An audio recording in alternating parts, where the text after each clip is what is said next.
Are you tired of men in their 30-somethings talking about the toys they played with when they were children? Then this is not the episode for you, and you might want to just skip to the next one. Welcome to Convince Me.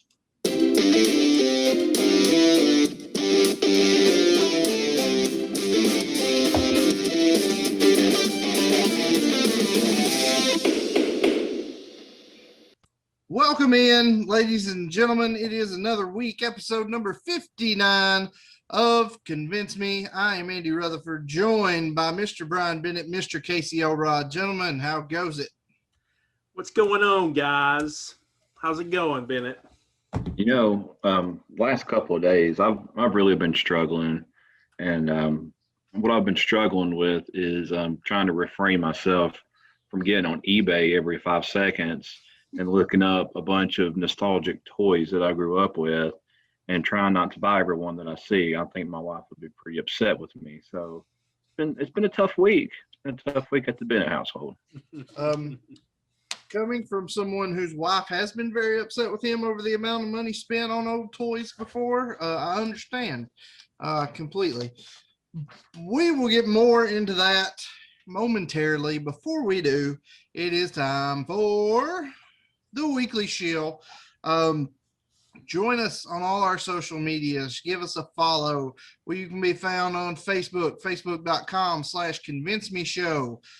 We are on Twitter @convincemeshow. Occasionally we let you guys pick the show topic, and when we do that, we put up a poll. We put up a poll on Twitter, where it can also be found on Instagram. We are Convince Me Show over there as well, and our YouTube page, tinyurl.com/convincemeshow. Every single episode in its entirety in video format can be found over on YouTube. And a lot of times, check out the show on YouTube because there are visual elements to some of our shows, much like my closing argument last week, or see how Elrod describes a hot dog eating contest in a way that you just can't see listening to a podcast. So make sure you're checking out our YouTube. Give us a subscribe over there. Give us a view. And of course, we are a podcast. You can find us everywhere that you find all your favorite podcasts. We are there. If we're not there, let us know. We'll do what we can to get there. And of course, it is award season. podcastawards.com. Head over there, register to nominate us for the People's Choice Award and the entertainment category. We would very, very much appreciate that. Again, podcastawards.com. Gentlemen, this episode has been hard to sit down and record due to unforeseen circumstances, but we're here. It's late, but I got to say, I'm excited to do this one. What about you, Bennett? I'm pretty excited since I was one that been kind of on my mind for the last couple of weeks. Like, man, we need to do something like this. So I'm glad we're actually finally getting around to talking about something that I know me and Rut know a little bit about, and I hope Elrod did his research because he wasn't quite around for some. Oh, yeah, I know every 80s toy line there is. I really do. I mean, I love talking about toys that were in circulation before I was born. It's great. Great entertainment. It is great entertainment, and it was great entertainment to me and Bennett as children. If you haven't picked up on it yet, this week we're doing a draft. It's another draft show. Y'all do a lot of draft shows. You know why? Because they're fun. That's why. But it's me versus Bennett, and we're drafting 80s toy lines. The toys we grew up on, the toys we loved. And this was before Elrod's time, hence why he's not arguing. He's mediating. But I'm hoping that he did a little bit of research to be able to fairly judge these drafts. A little bit.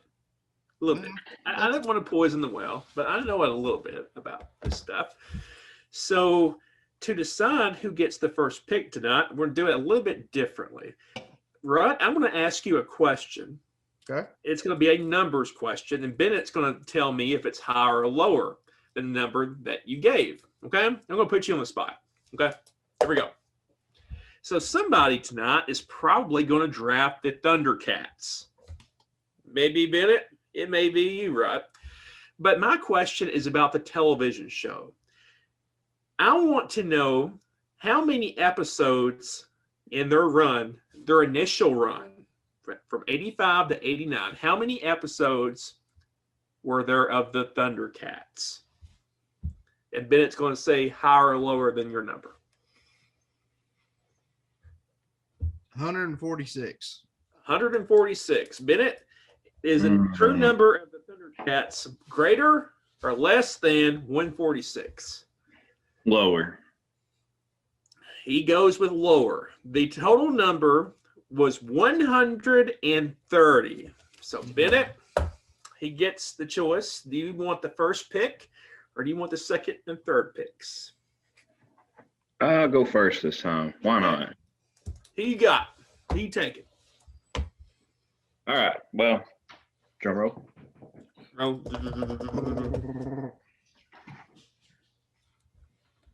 It wouldn't be a very good podcast if we're talking about 80s toys and the very first thing not picked is the Teenage Mutant Ninja Turtles.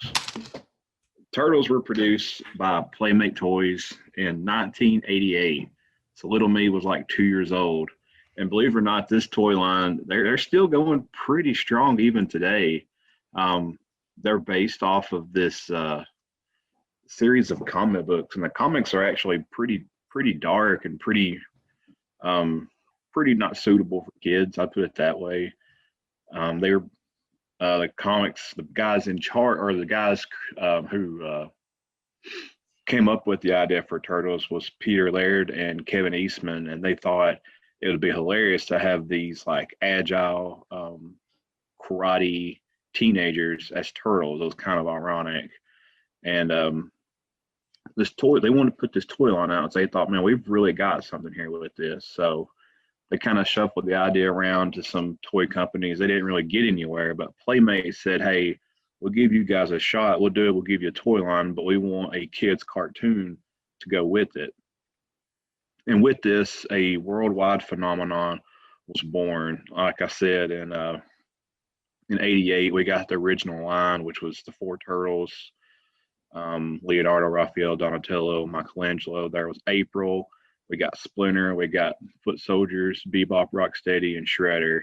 And all of these characters came with a vast multitude of different types of weapons and accessories. Well, to everybody's surprise, like these turtles start flying off the shelves and they started expanding. You started getting like vehicles like the Turtles van, April O'Neil's news van, the Turtle Blimp, which I never really remember having, but it's an awesome looking toy. And we even got some pretty iconic play sets like the Turtle Sewer and the Technodrome, which the Technodrome is widely regarded as one of the greatest play sets of all time. And soon this phenomenon, this turtle craze, just like took off, and we had dozens and dozens and dozens of incarnations of these turtles. We had sports turtles, movie star turtles, caveman turtles, farmer turtles, Universal Studio turtles, Wild Wild West turtles, sumo turtles, samurai turtles, rock and roll turtles, military turtles. We even had troll turtles. Obviously, it was a massive success. And in just 1988 alone, they sold $23 million worth of turtles. And by Christmas of that same year, retailers just couldn't keep stock on the shelves for these turtles. And by mid-1989, they become one of the best-selling toys ever in just, a year and a half there. They pretty much dominated the boys' toy market as sales doubled to 145 million. And even more impressively, the following year, sales had topped 500 million. And Playmates became the first toy company in history to net more than $100 million. So going to the end of the 80s, into the 90s, the Turtles had captured more than 60% of the action figure sector. And it was estimated that 90% of American boys under the age of 10 owned at least one Ninja Turtle. Really, a lot of my fondest memories as a little kid involved these little green little heroes in a half shell. I had I had so many of these figures. I had pretty much as soon as a figure came out, if it had like one different weapon, I had to have it. Every single one of those I named off and more, I had all the vehicles and play sets. And some of my favorites were, of course, the original 4 Turtles that came out in '88. Casey Jones, Basketball Donnie, who was supposed to look like Michael Jordan. The Movie Star Turtles, Super Shredder. That was a really cool figure. Krang with his giant android body, and of course the Turtle Super Play set. So I will fondly take Ninja Turtles at number 1. All right. For people that are not. So since Elrod, didn't live here, I made a presentation of all my potential draft picks just so he could see the figures in their glory. There we go. And I had this up and ready to go because this was my number 1 pick. I'm a little pissed off right now. It shows how popular they very are. Unhappy with that selection he just made. Very unhappy. There's a key that came flying off my laptop from where I threw that pen that I'll have to replace later on. So Bennett goes with the Teenage Mutant Ninja Turtles at 1. Who are we going with at 2? Here's the thing. I had 3 toy lines in mind to go up towards the front. I had, if I was grading them, Ninja Turtles would have been a 10, and then I had 2 9.9s. So I'm pissed off I didn't get my first pick, but I'm also kind of happy because of those 3, I'm still guaranteed to get at least 2 here. So I'm going to take in the first round with the second pick overall, my first pick, I'm going with a toy that was inducted into the National Toy Hall of Fame in 2004 and into the Pop Culture Hall of Fame in 2017. My second choice on this list is none other than G.I. Joe. Very, very popular figure line in the 80s. Originally, they came out in the 60s. They were 12-inch figures. They were huge figures. But the year 1982 saw the highly successful relaunch of the G.I. Joe product line in a much smaller 3.75-inch scale called G.I. Joe, the Real American Hero. Now, when I think of these, I think of my brother, who's older than I was really in his toy playing age here when these came out in 1982. And he had a whole box of these in his room that I used to go steal as a little kid. And he would get so pissed because I would break them, but they were so fun to play with. This scale of these smaller figures was the same scale that was used by Kenner's Star Wars figures, which may very well come up later in this draft. But they had many, many more points of articulation than those Star Wars figures. And also something else with this relaunch, there were several tactics in toy marketing that were pioneered through this relaunch, which combined traditional advertising with an animated television miniseries and an ongoing comic book, basically to drive people to buy toys, which is, we've talked about on the show before, which Bennett kind of touched on. It's kind of where Ninja Turtles came from. It was a drive to get people to buy toys coming from a comic book. That all kind of started with G.I. Joe in '82. The decision to use these smaller scale figures also made it possible for Hasbro, who made these figures, to produce a variety of matching vehicles and play sets. G.I. Joe, much like Ninja Turtles Bennett talked about, also had a massive amount of play sets that further expanded the appeal and commercial potential of the line. And by the time this run of G.I. Joe was done, the line produced well over 500 figures and over 250 vehicles and play sets. So like I said, it's in the National Toy Hall of Fame. It's in the Pop Culture Hall of Fame. And let's see here if I can do this without revealing too much information. Show it here just so you can look at it. That's not what I did. There we go. G.I. Joe. Right there for you. So that's my second pick. And You go ahead. one other thing too about the GI Joes, of all the accolades and achievements they've done, especially in the '80s, I think their biggest achievement was creating a 7 foot long toy. Thing was, what was it called?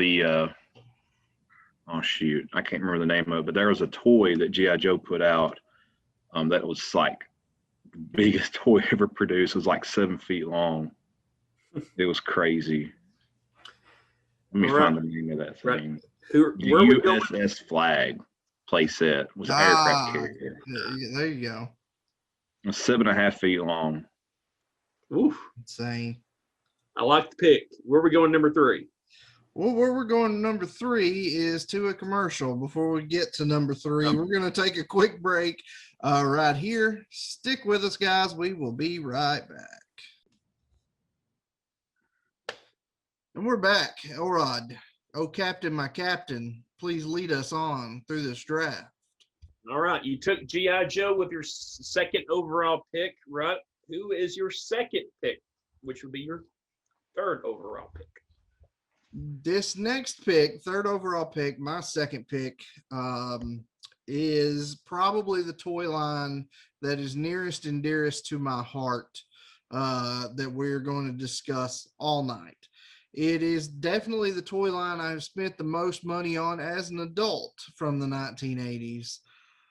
What I am taking right here are Wrestling Superstars produced by LJN. They are the first action figures based on the wrestlers of the WWF. Now, nowadays, we think of wrestling action figures as a dime a dozen. They make 6,000 of them a year.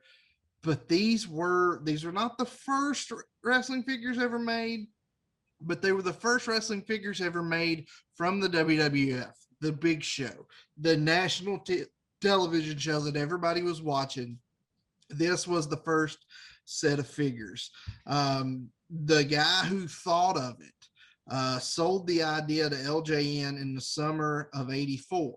LJN was a video game company. Now, they had some moderate success in the toy world with Thundercats, but they had big success when they went here to these wrestling figures. These wrestling figures were made of solid rubber and paint, but they were very, very pretty accurate to their real life counterparts.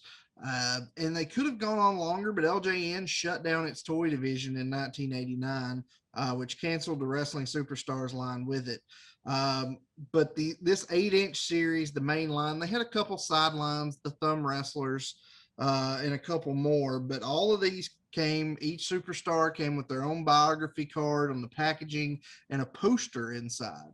So when you bought a wrestler, you got a poster with it, with every single one.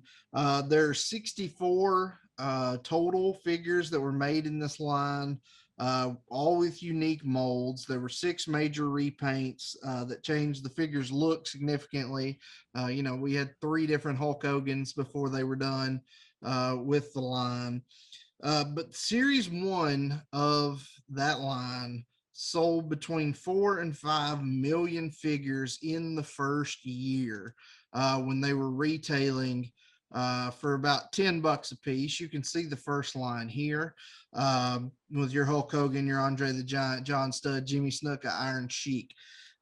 This LJN second quarter earnings were at $8.3 million in 1985. When these toys hit and went through that first Christmas season, their second quarter earnings went from 8.3 in 1985 million to 55.7 million in 1986. These things took off, and really, as a toy, kind of changed the wrestling world in a sense, because these guys were making so much money on the royalty checks. A lot of wrestlers went to WWF in hopes of getting a toy made because they were making 6 figures a year off royalties from these LJN toys. So with my second pick, I'm taking LJN Wrestling Superstars. All right. So G.I. Joe and then the wrestling superstars. Bennett, with your first overall pick, you had the Teenage Mutant Ninja Turtles. Where are you going with the fourth overall pick? Fourth overall, I'm feeling pretty confident. I'm feeling pretty good. I feel like I have the power, and that power is to pick Masters of the Universe with my second overall pick. They were produced by Mattel in 1981, so you really got them right at the very beginning of the decade there. The figures first hit the shelves around 1982, and they were a smash hit. I think one of the contributing factors to what made these stick out, especially on the shelves, is just the size of them. While GI Joes and other toys were cranking out, the 3.75 inch figures, Mattel, they opted to go bigger with the Masters of the Universe. They scaled these at around 5.5 inches tall. So you're walking down the shelves, at KB Toys or Toys R Us or Walmart, Kmart, what have you, and you see all the little small toys like the GI Joes and the Star Wars. Then you see these huge 5.5 inch figures. They really stuck out, and they had great packaging too. This is actually very important in action figure history, because right in between that 5 and 6 inch mark seems to be kind of the sweet spot and kind of the industry standard for action figures. Just go to your local Walmart and take a stroll down the action figure aisle. Most of them are going to be right in that 5 to 6 inch size there, at least for the last 20 or 30 years or so. Now, these toys lasted all the way to 1988 with 7 waves. And like the Turtles, they had the toy line was very successful because it also had a successful animated series that accompanied the action figures. So kids see these characters on TV, they want to get the toys so they can play with them at home. It's great marketing. The first wave is really iconic in terms of classic toys. You had your heroes like He-Man and Man-at-Arms, and you had your villains like Beastman and Skeletor.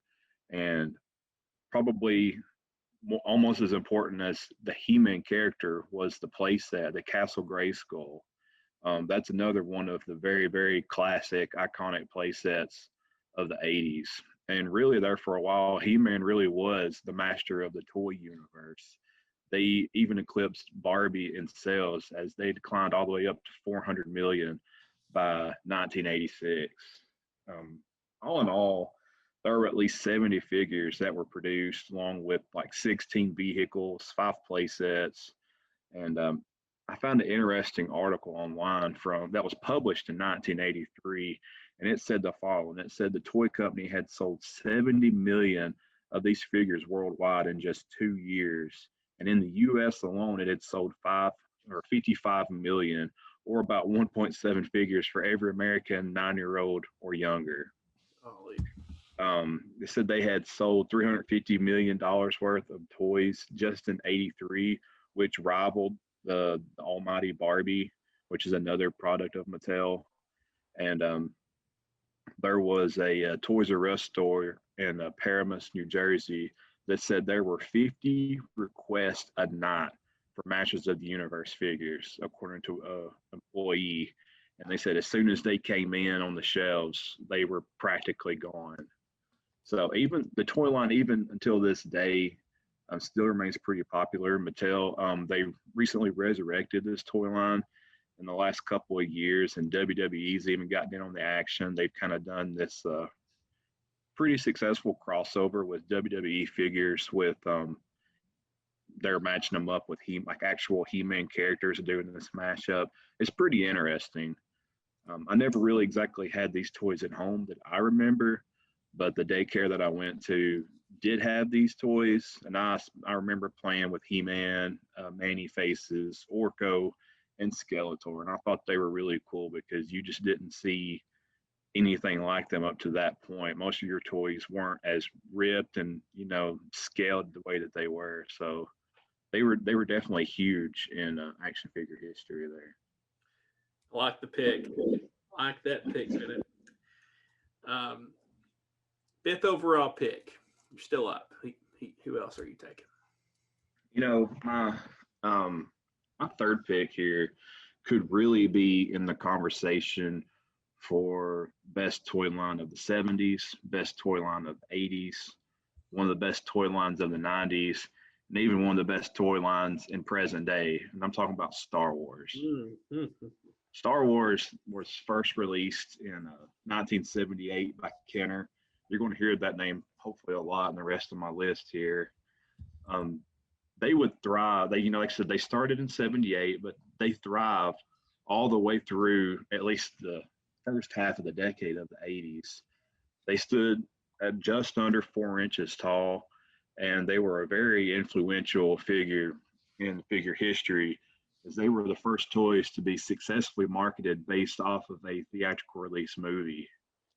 Beginning in 1980, Ken released The Empire Strikes Back toy line, which ran from 1980 to 1982. And it featured 29 figures, most notably the debut figure of Yoda and the AT-AT Walker playset, which is another a very iconic playset, toy, vehicle, whatever you want to call it, that AT-AT.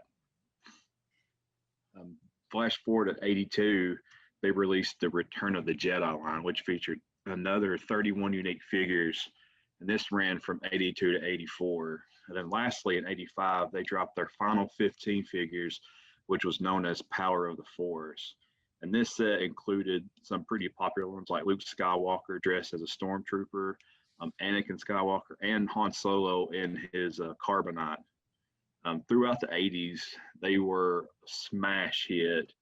And by the end of 1985, the company estimated approximately 250 million figures had been sold altogether.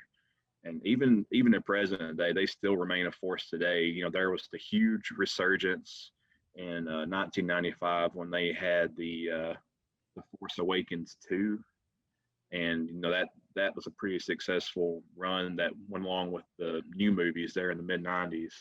And even today, you have Star Wars figures, you've got the Star Wars Legos, you've got Star Wars Funko Pops. So they're still being bought up by kids and kids at heart alike.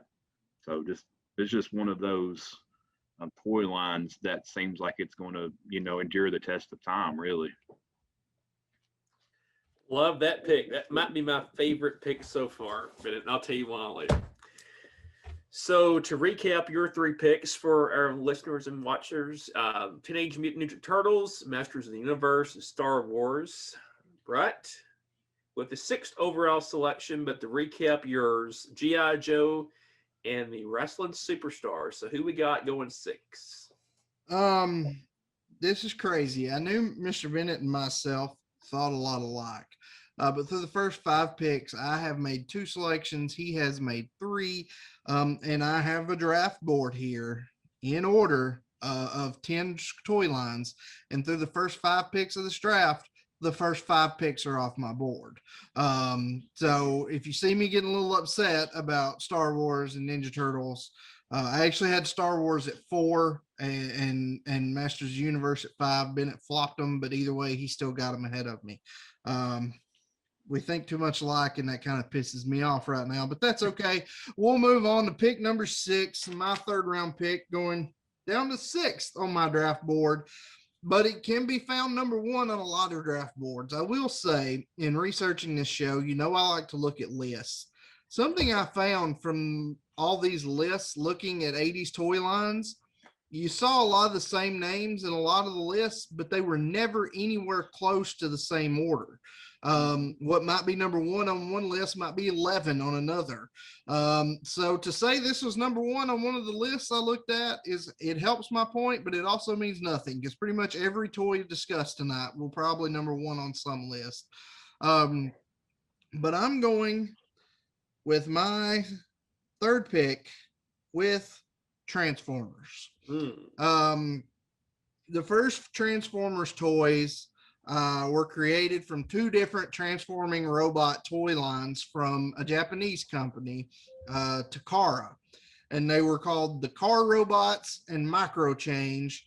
And what happened was, these were originally Japanese toys until Hasbro, the American company, came along and acquired the rights to sell them in the United States. But when they did that, instead of selling them under their original names, they rebranded them as the Transformers. Now, the first 2 years consisted primarily of just reusing the molds that were used in Japan for car robots and micro change. Um, but some of these early toys were actually made of die cast metal. I don't know if you all, I'm sure Elrod's not familiar. Bennett may be familiar. I think I've seen one or two. These toys were actually made of metal, the first couple of lines, and then they switched them to plastic for probably several reasons. But eventually the metal was phased out and they made them with plastic. Um, Large scale, of course, this toy line went on for a while, but large scale production of new characters in the line basically ended with the onset of Generation 2.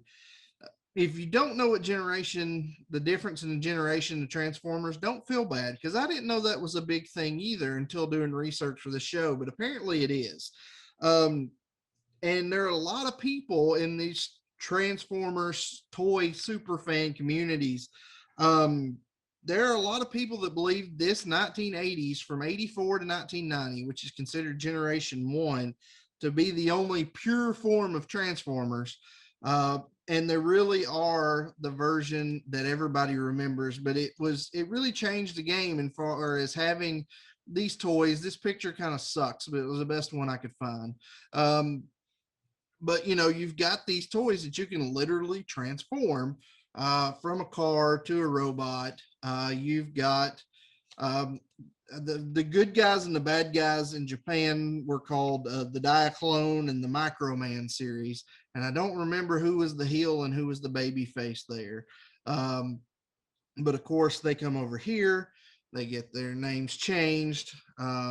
But yeah, really innovative toy line started in Japan, but really a huge hit here in the 80s, which is what we're talking about. Yeah. I love the Transformers. I love the Michael Bay movies. A lot of people don't.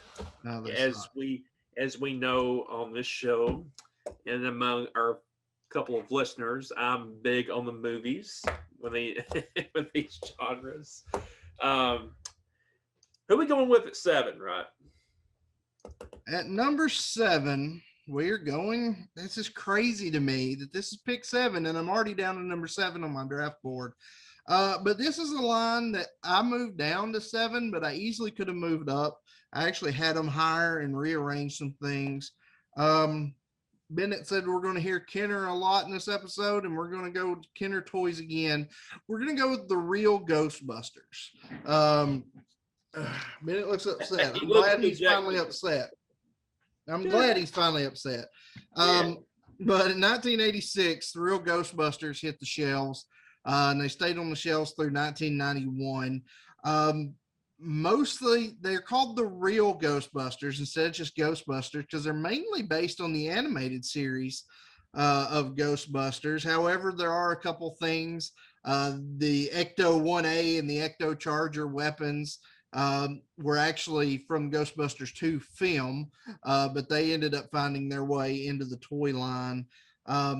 They hit the stores fulfilling Christmas pre-orders in 1986, but they didn't hit the shelves in 1986 because the first print of these toys sold out in pre-orders in the 80s. That's something you hear about now with like special edition toys that are coming out at Comic-Con, but just a regular toy line in 1986, the first line of them sold out in pre-sales before they ever hit the shelves. Of course, a lot of iconic and memorable play sets that came with these as well. You had the van, you had the Stay Puft Marshmallow Man, you had all the ghosts, you had all the packs, the Ghost packs. As a Ghostbusters fan, I should be shot. Do what? Proton pack. Proton pack. I should be shot. It's been a long day, ladies and gentlemen. But these things were a hit for a few years, and really, what killed this line was the similarity and popularity of the Teenage Mutant Ninja Turtles in the late 80s. As Ninja Turtles rose, your real Ghostbusters kind of died. But before Ninja Turtles became a thing, hence why they were number one on apparently Bennett and my draft board. Before they came along, that title went to the real Ghostbusters. All right. The real Ghostbusters. Bennett, to recap your picks, Teenage Mutant Ninja Turtles, Masters of the Universe, Star Wars. You got the 8th pick. Where are we going? Earlier in the draft, Rhett picked the Wrestling Superstars, the LJN line, because that was a toy line that was very near and dear to his heart. I'm going to pick one that was extremely near and dear to my heart, and that would be Kenner. Here's Kenner again. Kenner's starting lineups. Back in the late 80s, you had a huge sports card craze going on, like we do right now as well. But the sports craze was in full swing. There was card shows popping up all over the nation every single weekend. People couldn't get enough of their favorite sports stars mugshot plastered on a piece of cardboard. But there was about to be a new player in the sports collectible market, and it was about to take the U.S. by storm. Enter Kenner's starting lineups. Initially, it was produced by Kenner. Then later on, Hasbro took it over. But they're little 4-inch figures. They hit the shelves in 1988, and they ran all the way through until 2001. And they kind of got dethroned by Todd McFarlane's line of sports figures there. These are interesting because these figures were actually the brainchild of a former professional football player. So who else is better suited to come up for a sports-related action figure than an actual professional sports player themselves? It was the Bengals punter, Pat McKinley, who came up with the idea while he was at a toy store. He said he was at this toy store and he saw plenty of G.I. Joes, Star Wars, Masters of the Universe, but noticed there was nothing really there in terms of sports related, action figures. Kids idolized their sports heroes just as much as they would idolize, a Ninja Turtle or a He-Man. So he thought we should make action figures of sports players. Now, these starting lineups, especially the first ones, but they never really got much better. They weren't actually very fun to play with. They had very, very limited articulation. The likeness on many of these figures were absolutely horrendous, and they would resculpt time after time after time again. You would have the same sculpt maybe for 10 different players, and they would just slap a different jersey on them. But in terms of collectability and in terms of demand, these were an absolute home run.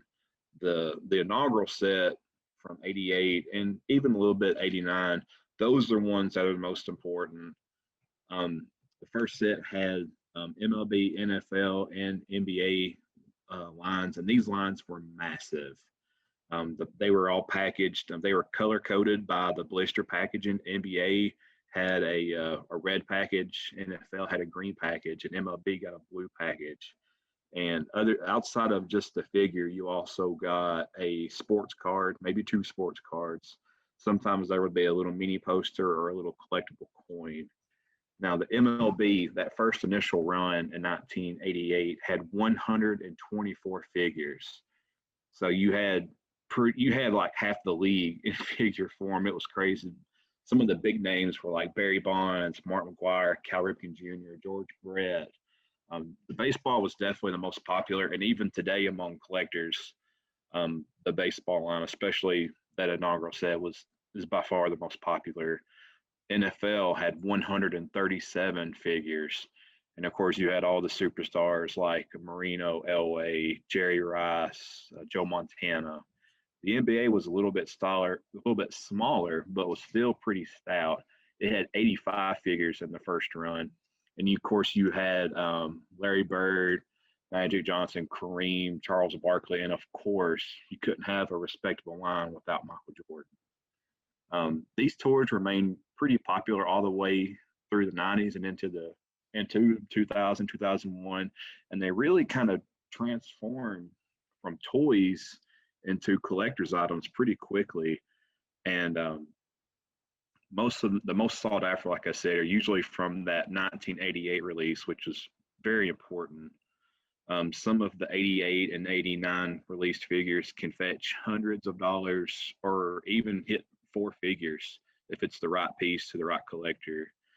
This set, it has its flaws, especially in the design of the figures themselves, but it's very, very important to action figure history because this was the beginning of an entire new market. You know, we never had anything like this before, and this really gave collectors a new way to collect their favorite sports players. So definitely huge in that sense. All right. Starting lineups with the 8th pick. You've got one more pick, Bennett. Who will that be? My last pick is my wild card, but it's going to give me a chance to rant about this line that I don't think has ever got its due justice. And I'm going to go with the Beetlejuice figure line. Now, the Beetlejuice, they were released by who else but Kenner, of course. It was very short lived. I will admit that. This may hurt my argument. It was only in two waves in 89 and 90, but it is such an awesome line. And I feel that they really deserved a whole lot more than what they got. Like I said, it was only 2 series long, but Kenner still managed, they pumped out a pretty impressive amount of figures. And they also pumped out some vehicles and a playset. The packaging on these things are really cool. I don't have a little image, shamefully enough, to show you, but the packaging is like black and white striped with lime green mixed in too. And the packaging themselves had some really great artwork of the figures too. It looked very Tim Burton-esque. Very, very cool packaging on these things. Series 1 consisted of 6 figures, and 3 of those alone were just Beetlejuice figures, just different forms of Beetlejuice. And you also got Adam Maitland and Ortho. You know, Ortho, of course, was the guy who did the little seance there that brought Beetlejuice back. Series 2 was extremely, extremely small. There was just 2 Beetlejuice figures, but they were awesome ones. There was Exploding Beetlejuice, and there was the Shipwreck Beetlejuice. I had the Shipwreck Beetlejuice. I wanted the exploding one. I have pulled up eBay like 3 or 4 times and typed it in, and almost went to hit buy. And I said, no, don't do it. Don't do it. Sit on it. Think about it. Don't make an impulse buy. But by this time next week, I may have one at the house. We'll see. Also, there was only the 2 Beetlejuice figures in the series 2, but there was kind of like a subset that was called Neighborhood Nasties. And I think I had 3 of these 4. They were really cool. You had Teacher Creature, Hungry Hog, Street Rat, and Old Buzzard. The sculpting and the details and the concept behind these were very, very, very solid, and they were actually presented very well and were well made. They, like I said, they released a couple of vehicles and they had a playset. The playset was called a Vanishing Vault, which was like a little graveyard, and you put your Beetlejuice in there and you opened up the little vault and you closed it. And I to this day, I still don't know how it does it, and I'm 34 years old. But when you open it back up, it's a little miniature Beetlejuice in there instead of the 6-inch size one. And then you open up the vault again and close it, and then there's the 6-inch version. It's blown my mind for like 30 years. I have no idea. I'm gonna have to Google this. You know, honestly, these were some of my favorite toys. My Beetlejuice toys were right up there with my Ninja Turtle toys growing up. And here recently, NECA, of course, NECA does an outstanding job on everything they do. They kind of resurrected the Beetlejuice line. They produced some really top-notch figures, as they always do. But as impressive as the NECA figures are, they just don't quite have that cartoony and ghastly charm that the 1989 Kenner line had. So it's a wild card pick, but man, it's it's such an underrated toy line. So happy to get Beetlejuice. Beetlejuice at 9. All right. You have the last pick of the night. Quick recap: GI Joe, Wrestling Superstars, Transformers, and the Real Ghostbusters. So, who will be the 10th and final 80s toy line chosen tonight? Well, I will say the first 7 picks in this draft were the first 7 picks off my draft board. But starting lineups and Beetlejuice, solid choices, weren't on my draft board. So I'm faced with a conundrum now. Do I go with number 7 on my list, or go with number 8 on my list, excuse me, or pick one of the lower 2? And I'm going to bypass my number 7 on my draft, my number 8 on my draft board. Number 8 on my draft board, and definitely deserves an honorable mention, is Thundercats, that Elrod mentioned earlier. Definitely deserve an honorable mention. But the pick I'm going to make here is number 9 on my draft board, and is a line that I, to be completely honest, until I started researching for this show, had completely forgot about. But I had these as a kid and I loved them. And I didn't remember them until I stumbled across them. And I'm going to bring it up now on my screen. My last pick is going to be Mad Balls. I had completely forgotten about Mad Balls.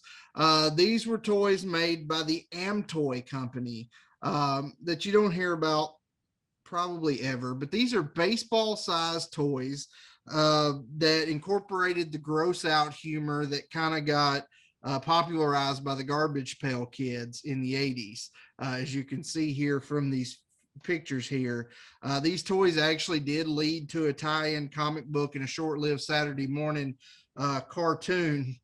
Fun note on the Mad Balls, starting with series 2, they began making these out of a softer foam, because the original series 1 was that really hard, almost rubber like foam. And they received a lot of complaints from parents whose children had been injured after being hit with these basically rubber balls with these grossed out faces on them. So they made them a softer foam, kind of a niche thing with these little gross out balls, with these Mad Balls, but they are so cool. I completely forgot about them, but I had several of them as a kid. Really love that line. So I'm going to take Mad Balls with the last pick of the draft. Interesting pick. Like it. I'll tell you why. Did you remember Mad Balls?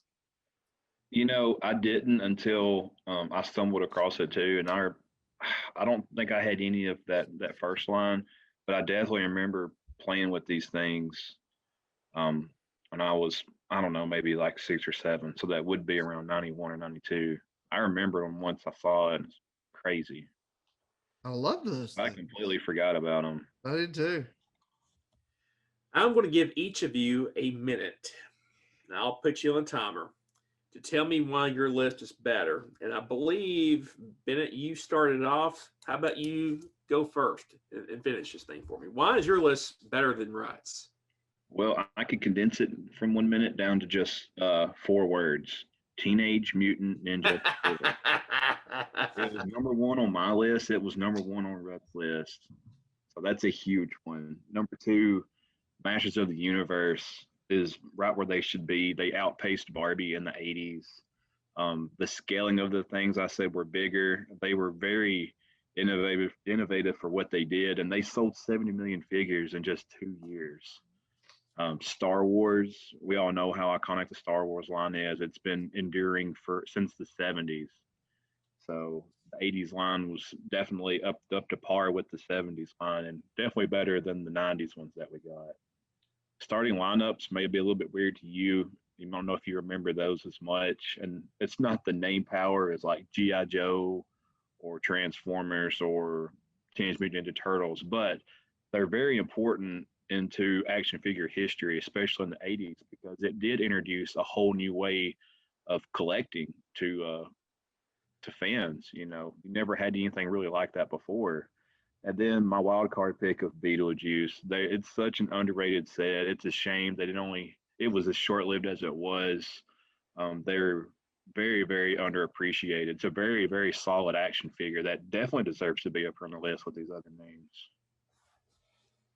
I like it. I like it. Rut, your 1 minute starts now. Why is your list superior to Bennett's?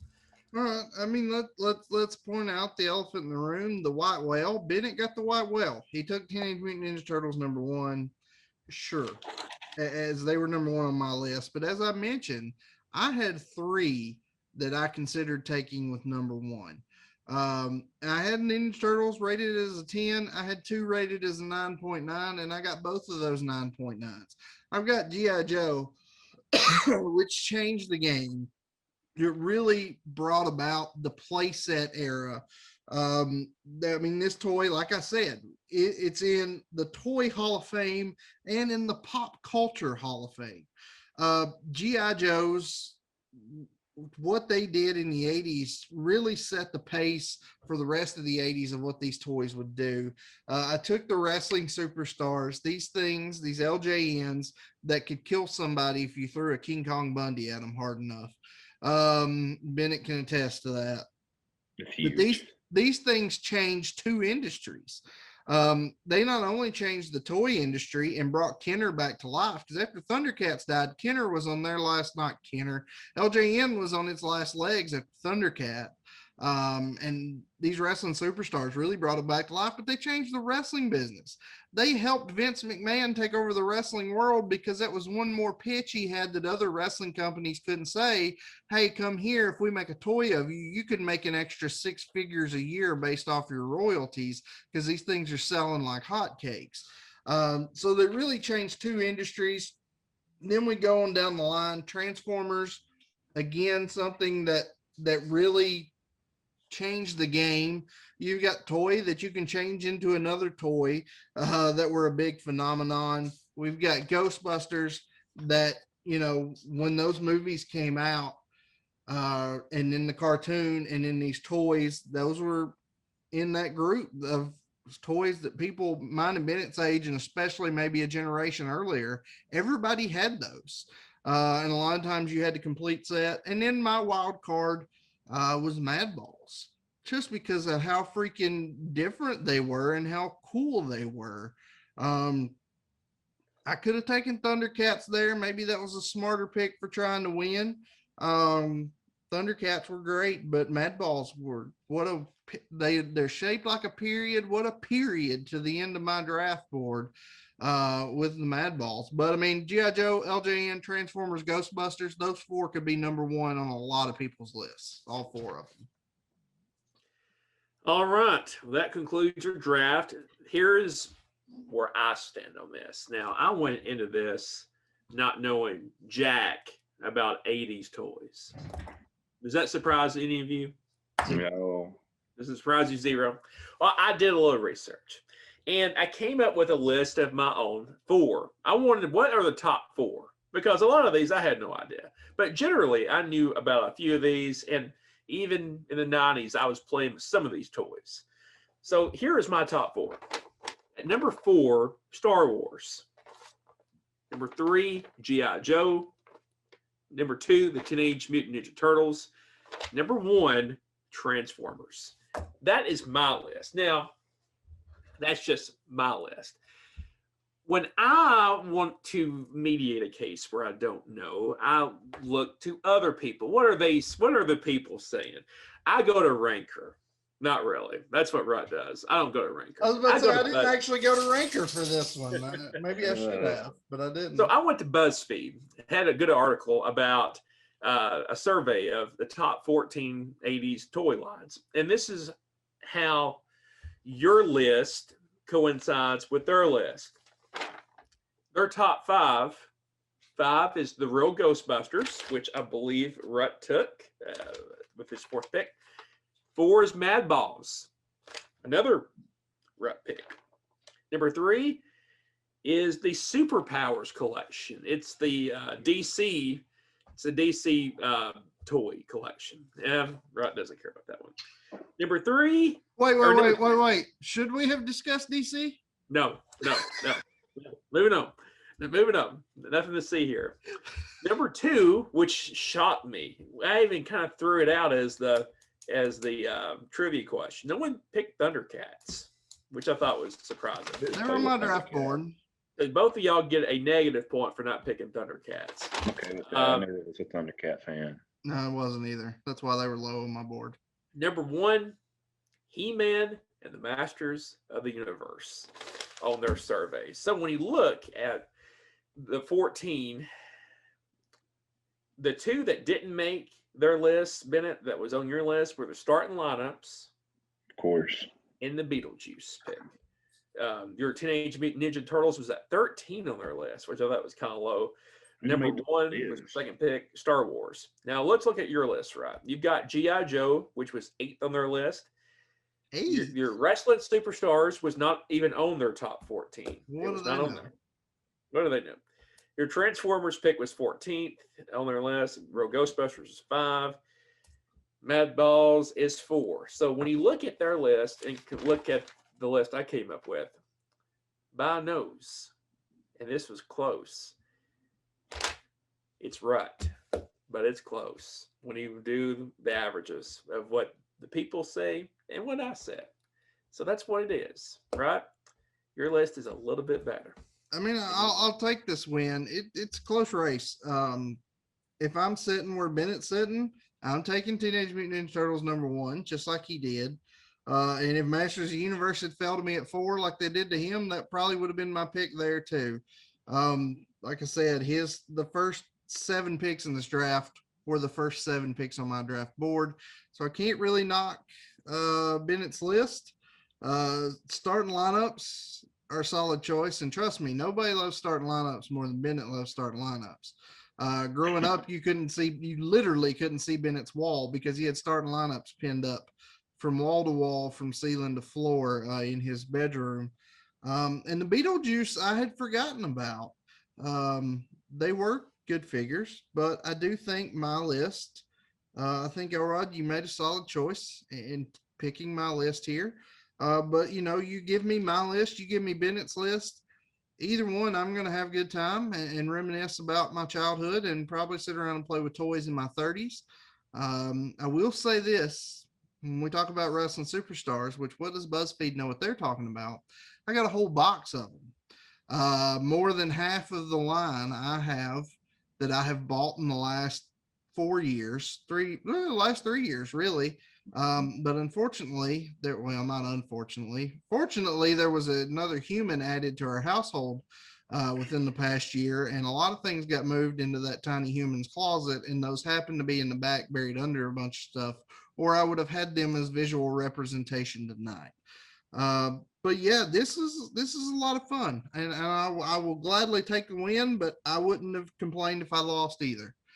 Fun draft. Close. It's very close. I may have took the loss, but anytime we talk about toys, and especially 80s toys, it's a win. So I enjoyed this one, and it's definitely one of my favorite shows we've ever done. And be prepared, Really? guys. Bennett actually means that this time. Also be prepared. There's going to be another one of these coming soon covering the 90s. It's going to happen.